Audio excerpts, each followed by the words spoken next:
culturelle et d'information de l'Afrique vers le monde. Canap 54, Canap 54, Canap 54, Canap TV. Africa 54 est la première chaîne de télévision panafricaine, généraliste et d'information de l'Afrique vers le monde. Chaque pays africain devrait avoir un représentant œuvrant en son sein afin de permettre l'éclosion des talents, pouvant également jouer de pont avec nos pays respectifs. Bref, nous sommes panafricanistes au sens absolu du terme.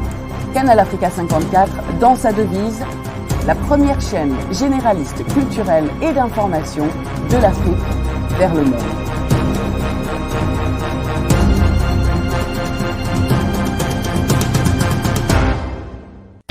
Canal Africa 54 will give to Africans and Afro-Caribbean what they have long been waiting for, expression of their own voice alongside the Western media and elsewhere in the globe. We aim to make the channel professional, sophisticated, contemporary. This channel will offer to viewers a unique experience in digital broadcasting. Our broadcasting and creative departments are dedicated towards having a constant flow of interesting and exciting programs. By using the most sophisticated methods of production, we aim to provide programming which is second to none, developing and enhancing the digital TV services throughout interactive mediums.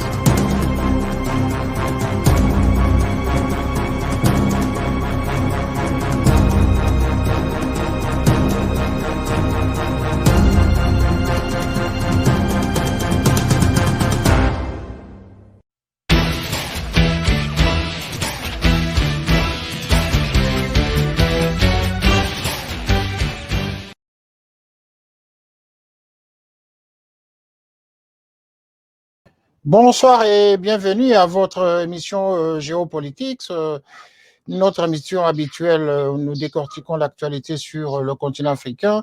Et donc ce soir, nous allons orienter nos caméras vers Béni, où se trouvent des situations sécuritaires très alarmantes actuellement. Récemment, vous avez suivi la contestation des jeunes écoliers à Béni, qui se sont justement manifestés, qui ont manifesté justement en exigeant le retour de la sécurité dans cette partie de la République démocratique du Congo, jusqu'à exiger la présence du président de la République pour pouvoir justement calmer les esprits de ce côté-là. Mais il s'est fait que le président de la République, lors de son allocution récente, avait justement compati aux difficultés des jeunes écoliers, tout à l'heure demandant justement de se mettre à l'abri de tous les dangers qui risqueraient justement de les toucher de plus en plus, qu'il compatissait à la situation sécuritaire de ce côté-là, qu'il s'y employait justement avec corps et âme pour trouver des solutions. Qu'en même temps, il a renchéri jusqu'à promettre, à confirmer qu'il va tenir sa parole, il va tenir sa promesse justement d'aller de ce côté-là. Alors, le duplex de ce soir, c'est un duplex un peu différent parce que nous allons seulement organiser cet échange justement par audio avec notre correspondant, enfin notre ami qui se trouve à Béni actuellement, qui va nous décrire la situation justement telle qu'elle s'est passée. Nous allons parler avec M. Gentil Kasseri Kambilo, qui est ingénieur agronome au niveau de Béni. C'est un jeune homme qui est passé plusieurs fois cette antenne pour nous décrire justement la situation politique à l'est du Congo. Alors, M. Gentil, bonsoir. Bonsoir, M. Rémi, bonsoir à les téléspectateurs de la chaîne Télé Saturne. Voilà, est-ce que vous pouvez nous décrire la situation actuellement à Béni? Qu'est-ce qui s'est passé réellement avec les jeunes écoliers?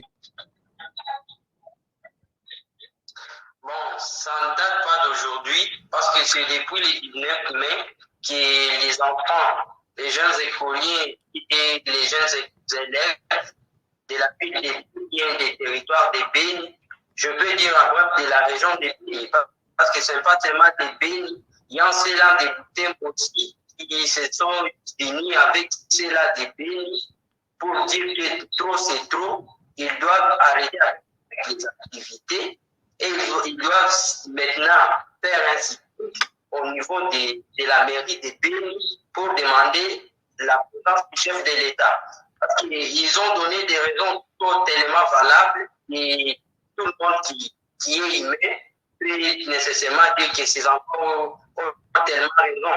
Parce que d'après, ils ont dit qu'à quoi bon, parce que ça ne date pas d'aujourd'hui. Les massacres des Béni ne datent pas d'aujourd'hui. Et ils ont dit que ce sont des qui sont plus victimes.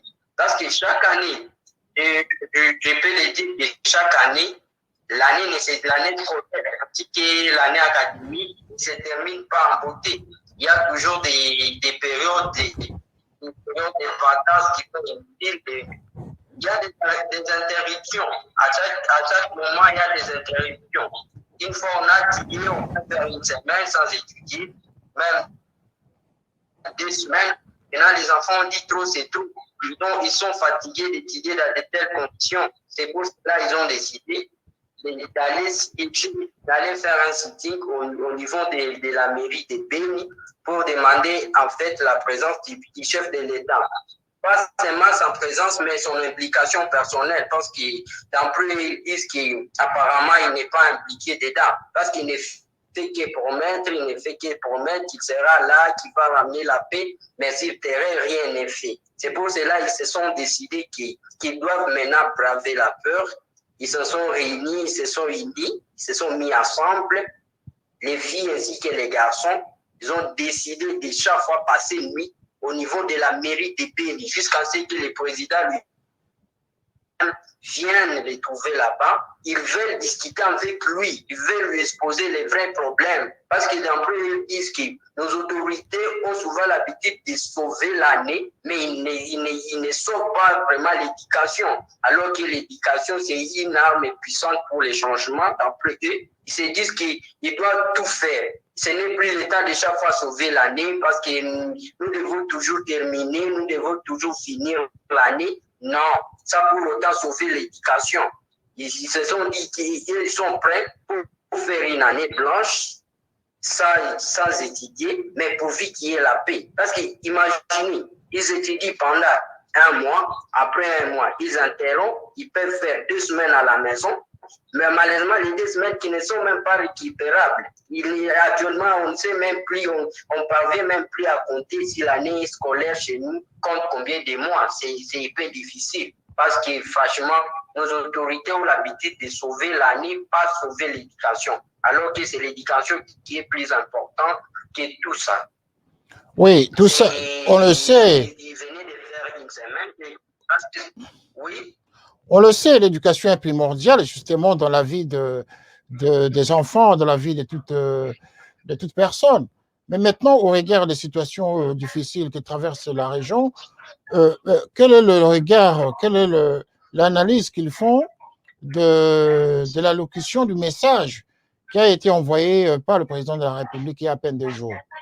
Le président de la République a envoyé un message direct aux jeunes gens de se calmer, que chacun retourne chez soi pour se mettre à l'abri de tous les dangers qui risqueraient de venir autour d'eux et qu'il promettait qu'il va toujours respecter sa promesse.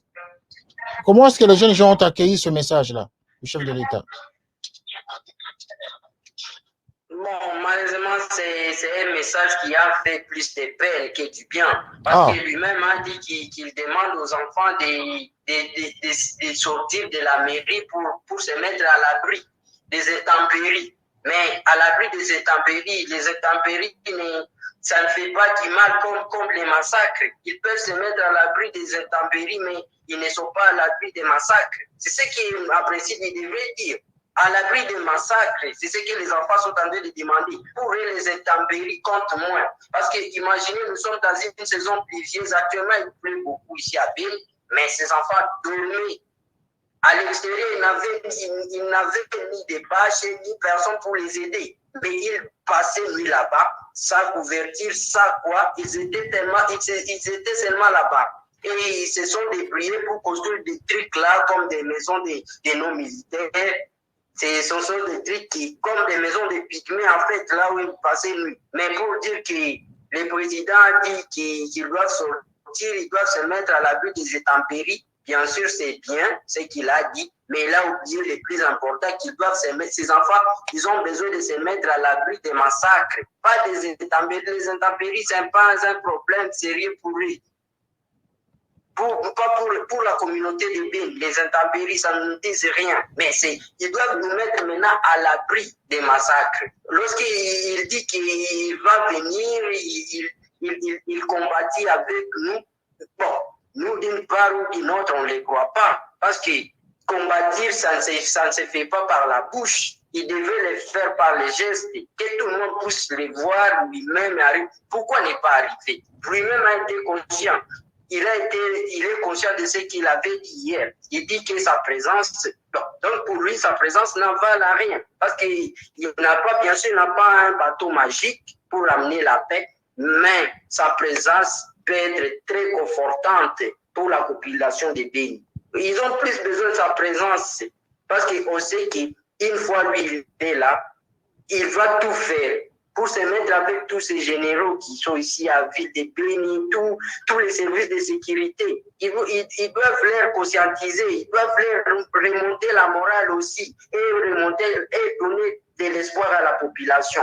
Mais pour dire que lui, bon, il ne voit pas si sa présence est très importante ici, mais il promet venir, ce qui nous fait mal parce qu'il a toujours promis, mais il n'a jamais réalisé. Donc, nous ne sommes pas surpris parce qu'on sait qu'il est excellent en promesse. Non. Mais, comment expliquer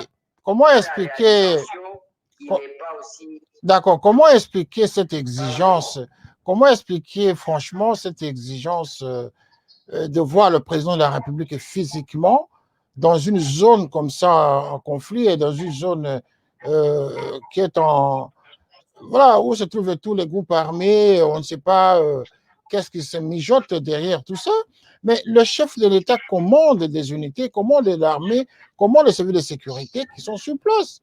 Vous avez en même temps des autorités locales, justement, qui dépendent justement du ministère de l'Intérieur, pour lesquelles justement le président de la République est le chef et l'autorité suprême. Mais est-ce que le commandement qui est donné par le chef de l'État ne suffit pas à apaiser et à faire en sorte que ces services fonctionnent, surtout les services locaux, les services administratifs et locaux qui sont là-bas? Vous avez le maire de Béni, vous avez le gouverneur du Nord Kivu. Est-ce que ces autorités qui ont compétence d'agir ne peuvent pas justement faire le travail tel qu'il est recommandé? Il faut nécessairement que le président de la République arrive physiquement à Béni pour résoudre le problème. Qu'est-ce qui se cache derrière? Bon, oui, vous connaissez très bien notre pays, même si on peut être maire de la ville, on peut vouloir faire quelque chose, mais si on n'a pas vraiment l'autorisation de son supérieur, on ne peut rien. On peut avoir même cette bonne volonté, parce que tout le monde qui peut, actuellement, tout le monde qui peut s'aventurer à donner des bonnes idées, et nous, on peut dire que sa vie est moins comptée parce qu'il faut que ce soit les chefs qui décident. C'est ce qui se fait chez nous. Ça doit être d'abord les chefs. Parce que si ça dépendait peut-être de la volonté des autorités locales, je crois que parce que ce sont eux aussi, il y a leurs frères, il y a leurs mères, et les insultes qu'ils subissent matin, midi et soir, je ne crois pas que quelqu'un peut supporter si ça dépendait d'eux. Mais d'une part, on sait que, bien sûr, même les maires de la ville, l'ancien maire de la ville, lorsqu'on lui posait des questions concernant les massacres, concernant tout ce qui se passe, lui, il était très conscient, il disait souvent que les maires de la ville n'ont pas le pouvoir sur l'armée, il n'a pas le pouvoir, sauf seulement le ministère de l'Intérieur et la Défense qui a le pouvoir, ainsi que le chef de l'État. Maintenant, comme le gouvernement n'était pas encore établi, oui, les enfants ont aussi géré à ce que ce soit la présence du chef de l'État lui-même. Et c'est ce qu'il a souvent promis. Pourquoi ne pas aussi matérialiser sa promesse? C'est aussi ça. Oui, bien sûr, mais moi, je répète encore que le président de la République, est-ce que vous avez entendu son allocution, son message d'il y a 2-3 jours? Est-ce que vous avez suivi ce message? Oui, oui. Alors, pourquoi ne pas faire confiance à ce qu'il est en train de dire aujourd'hui? faire confiance à nos autorités locales ici, les gouverneurs ainsi que les maires de la ville. Mais vous n'allez pas demander au président de la République à aller partout dans tout le Congo pour aller résoudre les conflits. Il y a des autorités locales, il y a des assemblées provinciales, il y a toutes les administrations qui fonctionnent dans des provinces. Pourquoi il faut nécessairement que vous voyez la présence physique du chef de l'État pour résoudre la situation à l'Est? Oui, mais monsieur René, vous pouvez comprendre avec moi, et vous allez comprendre avec moi que ça fait un bon temps depuis qu'on massacre les gens ici à l'Est. Et comme moyen, comme solution que le président de la République lui-même avait donné, il avait dit qu'il va venir s'installer à l'Est pour suivre de près ce qui se passe ici et résoudre nos problèmes avec nous. C'est ce qu'on lui demande. Nous, on n'a même pas... On veut qu'il matérialise seulement sa promesse. On n'a jamais mis dans notre tête que la promesse, c'est une dette. Il a promis. Pourquoi ne pas matérialiser aussi ce qu'il a promis? C'est ça. Parce que d'une part ou d'une autre, les autorités locales ont failli. Parce que la plupart des gens, ils sont aujourd'hui prêts. Ils ont failli aller en mission. La plupart des gens sont prêts à leur dire qu'ils doivent démissionner parce qu'ils ont échoué. Ils ont lamentablement échoué vraiment. Il faut qu'on les remplace. Donc, pour vous, l'arrivée du président de la République là-bas, ce n'est pas un voyage aller-retour. C'est-à-dire qu'il faut vraiment qu'il vienne s'installer à Béni. C'est ça? Bien sûr. Ah. Parce que c'est là où il y a plus de problèmes. Pas seulement à Béni. Lorsqu'il sera à Béni, mais il aura plus d'opportunités d'avoir, de connaître les problèmes qui se passent à l'Est en général. Bien sûr, c'est Béni qui est plus affecté aujourd'hui, mais c'est tout l'Est qui est touché par ces massacres ici, par ces tueries. Maintenant, nous-mêmes, on s'est dit, est-ce que vraiment les rapports qu'il reçoit chaque soir, est-ce que ce sont des vraies informations? C'est ça aussi notre doute aussi, parce qu'on a des doutes avec nos autorités locaux ici. Maintenant, on s'est dit, est-ce que ces autorités transmettent les vrais messages, les vrais rapports aux chefs? C'est aussi notre doute. Parce que nous-mêmes, on s'est dit qu'un vrai chef, suite à ce qui se passe ici, en principe, il devrait intervenir. Il devrait prendre des mesures spéciales pour la région, pour l'Est de la RDC. Mais c'est ce qui n'est pas fait fort malheureusement. Mais on sait, s'il prend cette décision, il vient s'installer, ne fût-ce que dans un mois. Il aura d'abord redonné l'envie de vivre à la population qui n'a plus le goût de vivre, qui se sent abandonnée. Deuxièmement, il aura aussi le temps de changer avec chaque couche de la population. Il aura aussi le temps de connaître les vrais problèmes. Parce que c'est nous, la population, qui connaissons les vrais problèmes, qui avons aussi les pistes de solutions. Ce ne sont pas un général, qu'on lève à Kinshasa pour l'amener à B, qui connaît nos vrais problèmes. Non, mais nous-mêmes, si on a ce temps-là de discuter avec lui, on pense bien, s'il a cette volonté, ces théories peuvent cesser. Alors, revenons à la situation de ces dernières 48 heures. Qu'est-ce qui s'est passé avec les jeunes écoliers? Il y a eu des arrestations?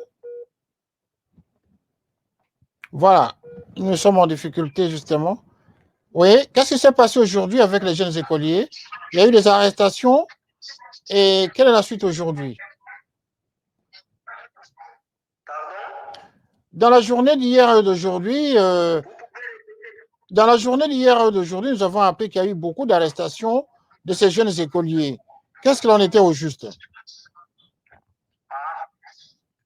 Oui, c'est depuis hier que nous avons été surpris en voyant que notre police nationale, qui se dit professionnelle, a arrêté les enfants en uniforme. Parce que les enfants sont allés prendre d'autres enfants qui venaient de 30 km de la ville de Béni pour venir se joindre à ces jeunes écoliers de la ville de Béni, tous vêtus en uniforme bleu et blanc, l'uniforme des écoliers de la RDC. Ce sont les enfants qui sont connus, parce qu'il y avait certains qui sont même dans les parlements de jeunes des pays. Mais fort malheureusement, ces enfants n'avaient ni couteau, ni machette, ni un arbre, ni de cailloux, mais ils ont été arrêtés par la police. Nous-mêmes, on s'est dit que est-ce que c'est ce que la police peut faire vraiment? Malheureusement, ça ne s'était pas arrêté par là. La police les a tous jetés en prison. Ils ont passé leur première nuit aujourd'hui en prison. On s'est dit que vraiment, c'est quel genre de la police? Bon, ça, on a consommé. On a dit qu'apparemment, ils seront libérés même hier nuit, tard dans la nuit. Fort malheureusement, nous avons été surpris. Ils ont passé la nuit en prison. Nous avons été aussi surpris en écoutant des coups de balle. Parce que nous-mêmes, on s'est dit, même si le chef de l'État avait dit que les enfants doivent rentrer, pourquoi les éléments de l'ordre ont décidé de déloger ces enfants? On s'est dit, est-ce que ce n'est pas le même chef qui a dit que ces enfants, il est en train de combattre avec nous, qui a donné aussi l'ordre de faire évacuer ces enfants? Malheureusement, on les a évacués comme des rebelles. Nombreux d'entre eux sont blessés. Je viens actuellement de l'hôpital général. Je vous ai même envoyé quelques images de ces enfants de l'école primaire. Ils sont blessés par la police parce qu'ils ont été fouettés, ils ont été tabassés par notre police et on les a chantés comme s'ils étaient des rebelles. Mais ce qui n'est pas aussi bien. Nous avons été aussi surpris à voir que c'est notre police qui a fait une chose pareille. On s'est dit que ça, c'est une police professionnelle ou comment? Bon, une question. Ce ne sont que des enfants. Toute la population qui se rassemble actuellement devant la mairie de Béni, y compris les images que vous avez envoyées, ce sont des jeunes gens de moins de 20 ans en tout cas. Est-ce que y a-t-il des gens derrière ces enfants qui les manipulent quand même? Ils n'ont pas des gens derrière qui les manipulent? Est-ce que ces enfants ils ne sont pas manipulés? Ils ne sont pas manipulés par les adultes? Comme ce que le président a dit, il y a des tireurs de ficelles. Non, c'est faux. Ce sont des enfants qui se sont décidés. Ils ont décidé de prendre leur destin en main. Mais derrière ça, il n'y a aucun adulte. Ils peuvent mener leurs enquêtes. Ils ne retrouveront aucun adulte. Nous tous, nous avons été surpris à voir les enfants faire un acte pareil. Mais c'était un acte que nous avons.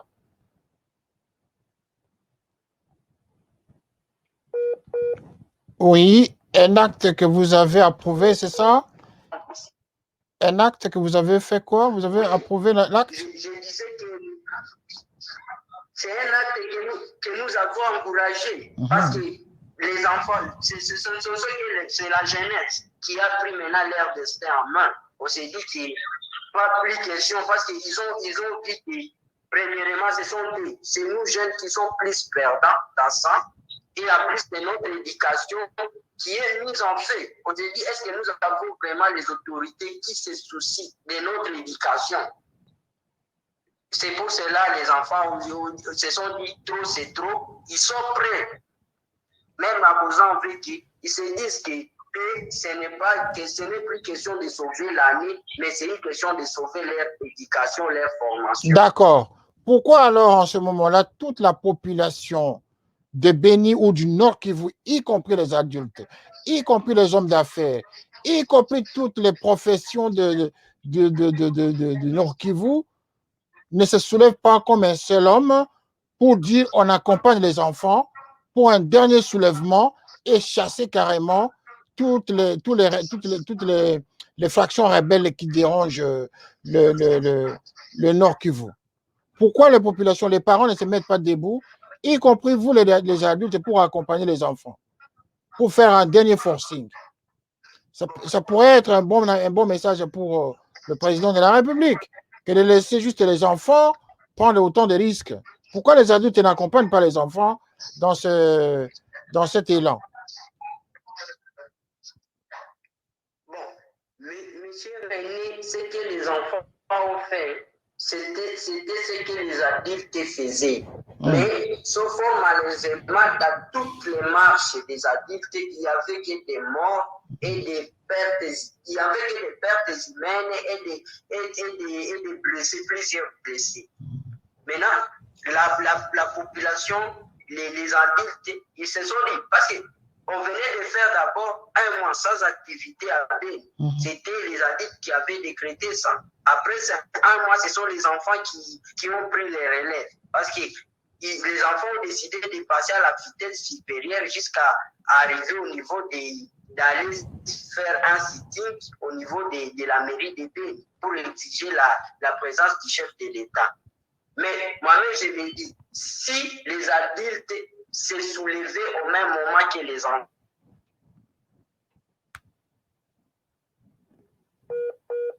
Oui, voilà. Encore une petite interruption de connexion. Oui. Oui, je disais que si les adultes se soulevaient au même moment que les enfants, on pouvait donner au président de la République aujourd'hui raison en disant qu'il y avait des tireurs de ficelles derrière ce que les enfants venaient de faire. Mais heureusement, il n'y a aucun adulte qui s'est soulevé, qui a été contre. Tout le monde a observé seulement. Parce qu'on savait que si à moins qu'on avait vraiment un gouvernement responsable, on devait nécessairement dépêcher ne fût-ce que quelqu'un pour venir redonner la morale à ses enfants. Parce que on voulait juste la présence de quelqu'un, d'un responsable. Imaginez si on avait dépêché même le premier ministre Sama Lukonde à Beni pour venir redonner espoir à ses enfants. Je vous en suis, M. René, ces enfants pouvaient sortir de là eux-mêmes et aller à l'école, mais pas les chasser comme des voleurs, comme ils ont fait aujourd'hui. Si on avait même délégué les ministres de l'Intérieur, les ministres de la Défense, de venir s'entretenir avec ses enfants, ça pouvait marcher. Mais ce qu'ils ont fait, vraiment, c'est une chose qui est irresponsable de leur part. D'accord. Vraiment, c'est quelque chose qu'ils doivent condamner. D'accord. Mais quelle a été l'issue pour la journée d'aujourd'hui? Est-ce que les enfants sont retournés à la maison ou les enfants sont toujours arrêtés et d'autres sont toujours dans les hôpitaux, c'est ça? À l'hôpital central de Beni? Bon, moi, ils sont maintenant dispersés.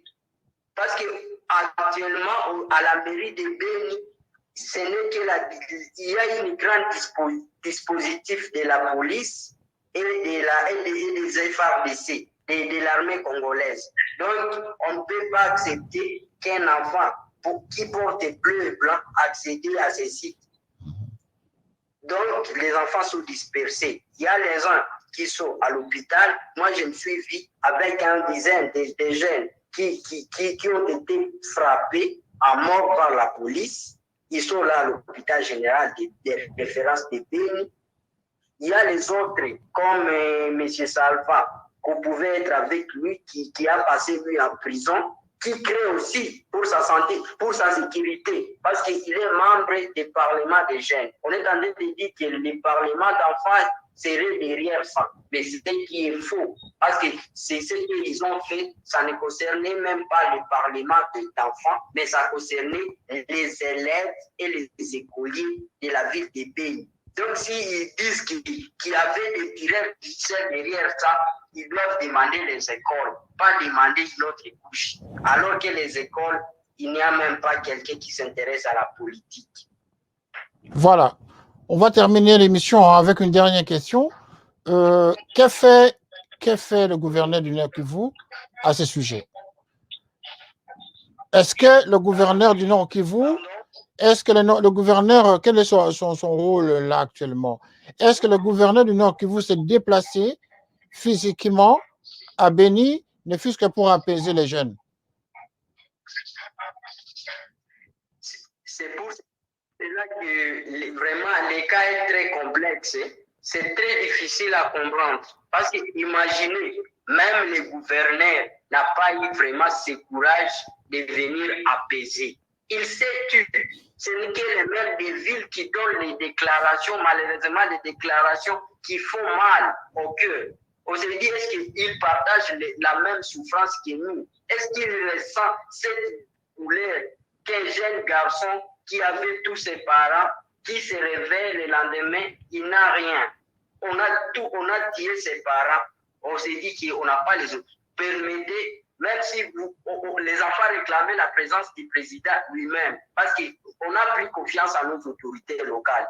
Imaginez un tel acte, même pas la présence du gouverneur de la province qui est à 300 km de la ville de Béni.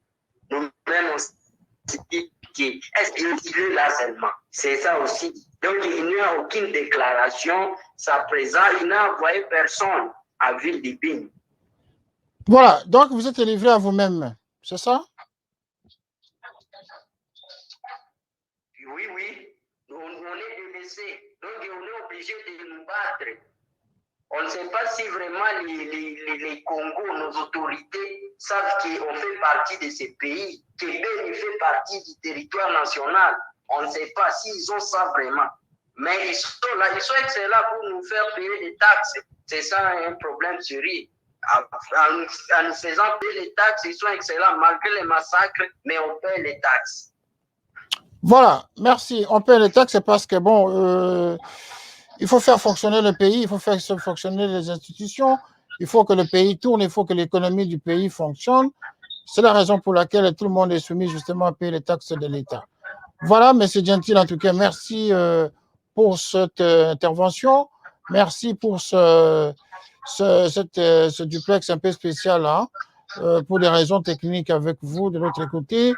Votre connexion live audio n'a pas été possible. Mais au moins, ceux qui nous suivent pour le moment vous ont suivi, en tout cas, ont eu l'information fraîche de votre part.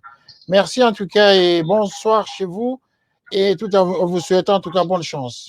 Au revoir. Voilà, nous avons terminé ce duplex. Hein. Vous avez entendu ce qui se passe à Béni. Hein. Vous avez entendu les informations en direct de cette partie de la République démocratique du Congo où les jeunes élèves, les jeunes écoliers, justement, ont manifesté pour le retour de la paix dans la contrée de Béni, ainsi que dans les environs.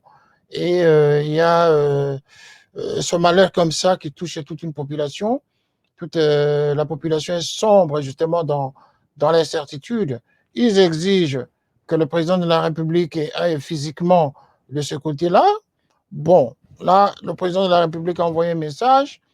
Voyons voir dans l'avenir si seulement si le déplacement du président de la République suffit pour éradiquer justement les groupes armés qui font des malheurs à l'est du Congo. Nous espérons vraiment que la paix revienne de ce côté-là, parce que c'est le Congo justement qui en souffre.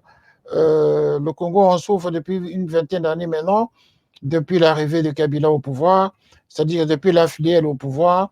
Aujourd'hui, les Congolais sont en train de subir justement les conséquences des deals que les autres ont signés justement au détriment des Congolais. Aujourd'hui, les Congolais subissent la conséquence justement de la malorganisation de de l'armée congolaise et de l'État congolais surtout, et de ceux qui l'ont dirigé depuis le départ du maréchal Mobutu, pour ceux qui pensaient que la FDL venait libérer le Congo. Voilà. Donc, la question, elle est toujours posée de savoir si la FDL qui venait avec les Rwandais au Congo venait réellement pour libérer le Congo. Est-ce que le Congo est-il libéré ou le Congo est-il encore plongé dans une autre phase d'esclavagisme pire qu'avant? C'est la question. C'est à vous de réfléchir, c'est à vous de cogiter encore une fois, et nous allons tous analyser cette question de la République démocratique du Congo. Nous avons des questions ici. Un téléspectateur voudrait savoir, en tout cas pour les populations de Béni, que cette situation ne commence pas avec le président Tshisekedi, c'est une situation qui commence déjà sous Kabila. Pourquoi n'avait-on pas exigé l'arrivée de Kabila coûte que coûte dans cette contrée, pendant que Kabila s'est pavané ailleurs? Il y avait eu toujours des tueries justement à l'est du Congo, à Béni, Butembo, Ituri. Il y avait eu toujours des tueries. Mais pourquoi aujourd'hui on exige coûte que coûte l'arrivée du président Tshisekedi de ce côté-là, malgré qu'il ait promis d'y aller? Voilà. Merci d'avoir suivi ce duplex. Merci d'avoir été avec nous, vous tous qui nous avez suivis. Merci. Nous allons revenir en tout cas, encore une fois demain, pour débattre d'un autre sujet d'actualité sur le continent africain. Merci. Nous vous remercions encore une fois et bonsoir chez vous. Canal 54 TV, la première chaîne généraliste culturelle et d'information de l'Afrique vers le monde. Canal 54, Canal 54, Canal 54, Canal TV. Africa 54 est la première chaîne de télévision panafricaine, généraliste et d'information de l'Afrique vers le monde. Chaque pays africain devrait avoir un représentant œuvrant en son sein afin de permettre l'éclosion des talents, pouvant également jouer de pont avec nos pays respectifs. Bref, nous sommes panafricanistes au sens absolu du terme. Canal Africa 54, dans sa devise, la première chaîne généraliste culturelle et d'information de l'Afrique vers le monde.